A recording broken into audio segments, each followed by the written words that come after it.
Yes, padalawang magandang umaga mga minamahal ko mga taga-subaybay.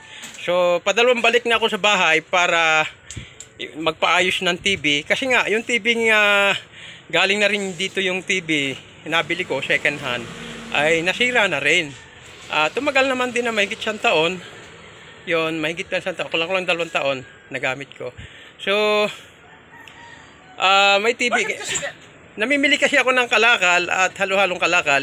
Itong mga tibing ito, nabili ko rin sa mga bahay-bahay. Mga sira na rin to. Ngayon, hindi ko naman ito binaklas kasi nga baka sakaling magamit ko pa. Dinala ko sa technician. Mahusay naman ang technician nito. At sabi niya sa akin, itong pangalawang dala ko ngayong umaga, sunog na raw yung panel. At yung panel, ito po yung panel ng TV na sinasabi niyang sunog na ba yan? Ito ang problema sa TV mo, sir. Ayan. Ang problema sa TV mo ay polarized. Polarized.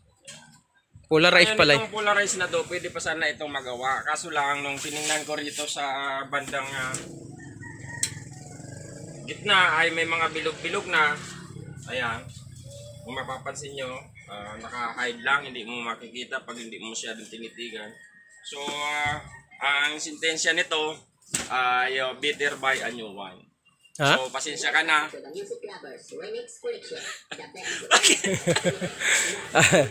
Pasensya na. So, wala na pala itong tibing ano. So, so yung ano. So, ganun pala. So, pangalawang dala ko na ito. Meron pa naman akong TV mga sira doon. So, dalawa na yung nailalabas ko na TV na pag dinala ko dito, ay mga hindi na talaga mapapakinabangan. So, talagang ano na yon, babaklasin ko na yon at wala na palang pakinabang mga yon.